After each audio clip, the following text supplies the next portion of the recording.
আসসালামু আলাইকুম প্রিয় শিক্ষার্থীরা। গত আমরা ক্লাস করেছি অন্তরীকরণের লিমিট মোটামুটি শেষ হয়েছে। হ্যাঁ, আজকে আমরা অন্তরীকরণে বাকি আলোচনা করব। তো ডিফারেন্সিয়েশনের কিছু আলোচনা আছে, প্রাথমিক আলোচনা, ওইগুলো আমরা এখন একটু দেখব। হ্যাঁ, সূত্রগুলো একটু ভালো করে দেখব, দেখার পরে আমরা অঙ্ক শুরু করব।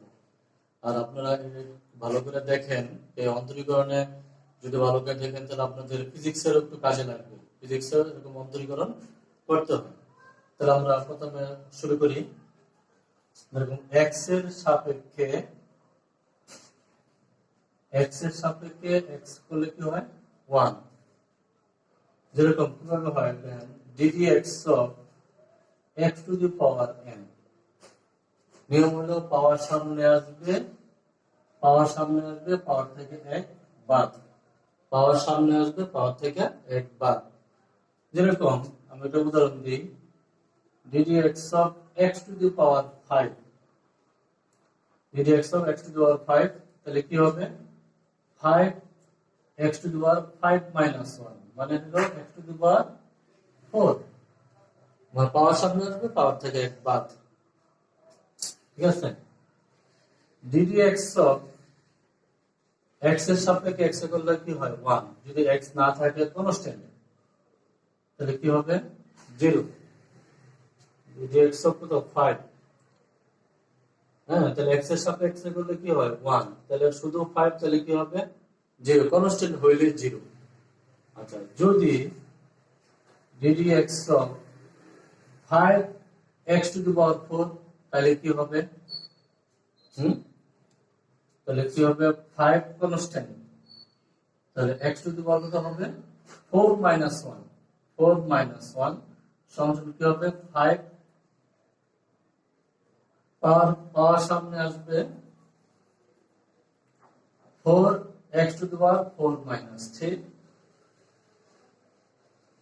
এই মানে কনস্ট্যান্ট পাশে থাকবে, এটা কিছু হবে না। হ্যাঁ, তাহলে এই x এর পাওয়ার কি সামনে আসবে, সেটা থেকে 1 পাওয়ার কমবে, তাহলে কি হবে 20x3। যদি চলকের সাথে যদি কনস্ট্যান্ট না থাকে, যদি আলাদাভাবে থাকে, যেরকম 5 x to the power 4 এরকম যদি থাকে, এখন চলকের সাথে না আলাদাভাবে আছে, দেখেন ddx of constant 0, ddx of constant পর পাওয়ার সাথে চলক, সাথে যদি চলক থাকে তাহলে এই কনস্ট্যান্টের মান কি হবে 0 হবে না।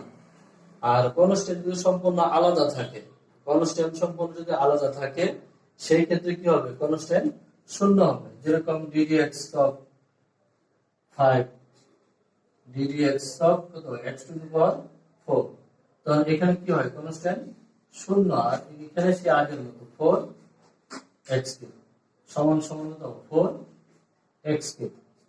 ঠিক আছে, তো এইভাবে করতে হয়, আমরা পর্যায়ক্রমিক ভাবে আমরা সামনের দিকে আগাতে থাকি।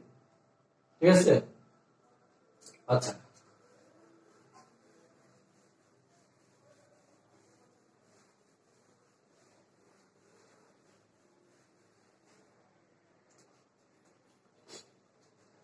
ddx of e to the power x, ddx of e to the power x, e to the power x।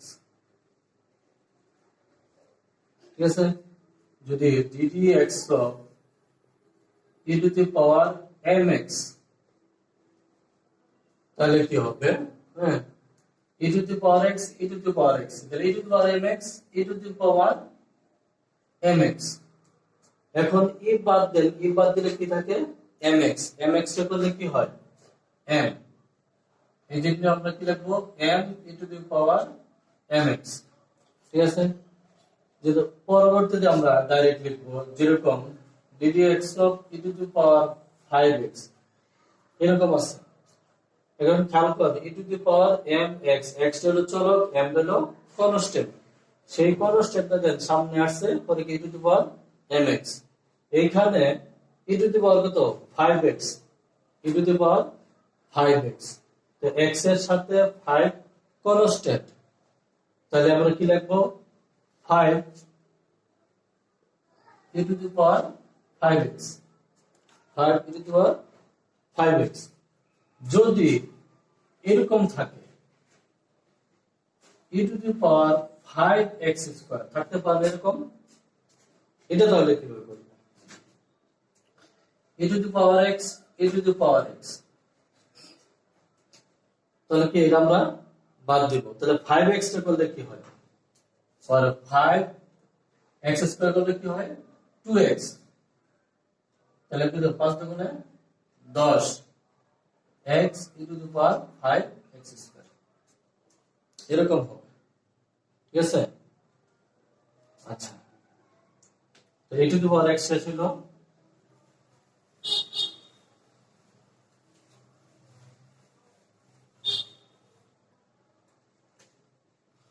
ddx of ln x ddx of ln x 1 by x so ddx of ln 2x তাহলে কি হবে ddx of ln x 1 by x ln 2x 1 by 2x R ln বাদ দেন 2x করলে কি হয় 2 এই যে 2 তাহলে 2 2 কাটা 1 by x যেরকম আমি যদি আবার লিখি ddx of ln 2x cube তাহলে কি হবে ddx of ln x 1 by x ln বাদ দেন 2x cube 2 চলকের সাথে 2 আছে 2 থাকবে তাহলে 2x cube এর কত 3x স্কয়ার তাহলে কি হয় দেখেন এই 2 কাটা এর কি x স্কয়ার x বলা তাহলে কি থাকে 3 by x 3 by x 2 কাটা x স্কয়ার x কে পারা যাবে তো 3 by x এটা হলো কি ln এর ক্ষেত্রে আচ্ছা এরপরে আছে ddx of a to the power x ddx of a to the power x তাহলে কি হবে a to the power x ln a যদি ddx of 5 to the power x এত কনস্ট্যান্ট এর উপর চলো যদি ddx of 5 to the power x হয় তাহলে কি হবে 5 to the power x ln 5 ঠিক আছে আচ্ছা ভালো করে খেয়াল করো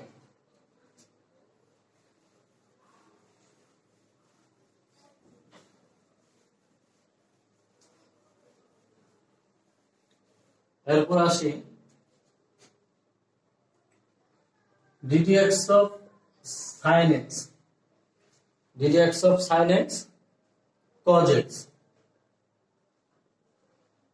ddx of sin x cos x তাহলে ddx of sin 3x তাহলে কি হবে sin x cos x sin 3x কি হবে cos 3x 3x এর বদলে কি হবে 3 তাহলে কি হবে 3 cos 3x আমরা ডাইরেক্ট লিখব ddx of sin 5x পর আমরা লিখব কি 5 cos 5x 5 cos 5x আচ্ছা যদি sin পাওয়ারে থাকে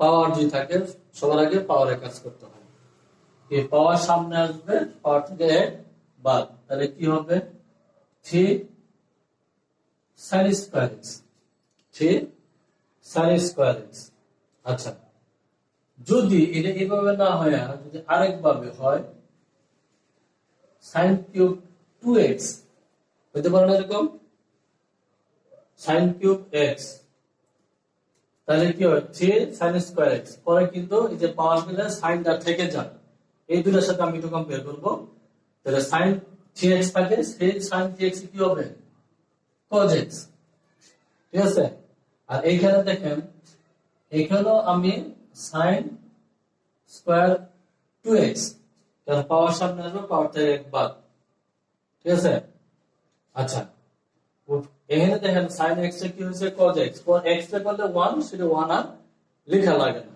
এই পর্যন্ত। আর এখানে দেখেন sin কিউব 2x, তাহলে পাওয়ার সামনে আসবে, পাওয়ার থেকে বাদ 3 sin স্কয়ার 2x। আচ্ছা, এখন দেখেন পাওয়ার দিয়ে বাদ দিয়ে কি থাকে sin 2x, sin 2x কি হবে cos 2x।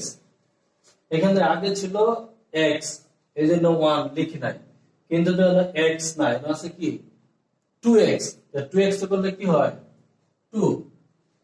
তাহলে এখানে দেখেন 3 দুগুণ কত 6 sin square 2x cos 2x। দেখছেন আগেরটা এর পার্থক্য, এটা হলো sin কিউব x, এটা হলো sin কিউব 2x। ঠিক এরকম ভাবে আমরা বাকিগুলো করব।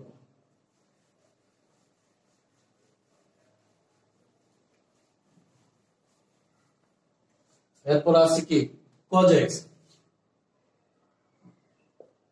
ddx of cos x minus sin x। ঠিক তদ্রুপ আগের মতো ddx of cos 2x, তাহলে minus 2 sin 2x, ddx of cos cube 5x, তাহলে 3 হবে sin স্কয়ার 5x, পরে কি cos। এখন দেখেন cos 2x, এই 2টাকে সামনে নিয়ে এসেছি। আচ্ছা, এখানে আমরা দেখেন পাওয়ার আছে, পাওয়ার সামনে আনলে পাওয়ার থেকে বাদ, cos 5x sin 5x, তাহলে কি হয় cos x করলে কি হয় মাইনাস, এই যে আমরা সামনে একটা মাইনাস দিব, এরপর 5x করলে কি হয় 5, তাহলে কি হয় মাইনাস 3 × 5 = 15 sin স্কয়ার 5x। একটু ভুল হয়েছে, পাওয়ার সামনে আসবে, পাওয়ার থেকে বাদ, cos স্কয়ার 5x, আর cos 5x minus sin 5x। এরপরে 5x করলে কি হয় 5 minus 3 × 5 = 15 cos square 5x sin 5x। প্রথম হলো পাওয়ারের কাজ, পাওয়ার সামনে আসবে, পাওয়ার থেকে বাদ, পরে থেকে cos x minus sin x, মানে 5x আছে, 5x করলে কি হয় 5, তাহলে মাইনাস 3 × 5 কত 15 cos square 5x sin 5x। বাকিগুলো এমনিতে আসবে, ddx of 10x sec square x, ddx of 10 cube x 3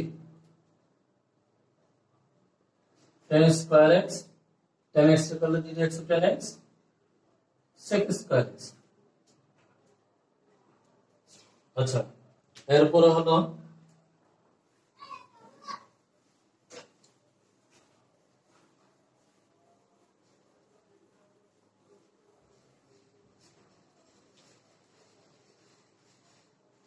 ddx of cot x minus cosec square x, ddx of cot x minus cosec square x, ddx of cot to the power 5x, তাহলে minus 5 cot to the power 4x,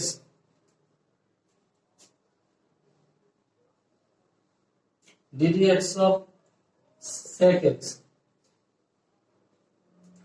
তো কি হবে sec x tan x, sec x tan x,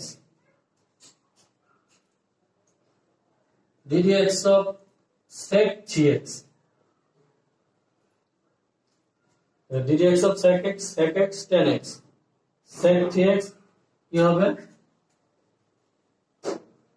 sec 3x tan 3x, sec 3x sec x tan x, sec 3x tan 3x, আবার 3x হতে কি হবে, এই যে 3, তাহলে 3 sec 3x tan 3x। আচ্ছা, এরপরে আসা যাক ddx of cosec x minus cosec x cot x, তাহলে ddx of cosec 2x তাহলে minus cosec 2x cot 2x, 2x তাহলে 2, তাহলে minus 2 cos cot 2x। তো এই হলো সূত্র আলোচনা। হ্যাঁ, এই সূত্রগুলো আমরা ভালোভাবে আয়ত্ত করব। সূত্রগুলো যদি না জানেন তাহলে অঙ্কগুলা করা যাবে না। হ্যাঁ, সূত্রগুলা ভালো করে আয়ত্ত রাখতে হবে।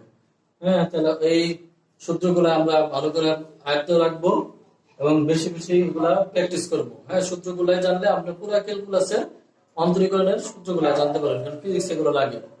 তাহলে আজকের মতো এখানে শেষ করছি। আসসালামু আলাইকুম।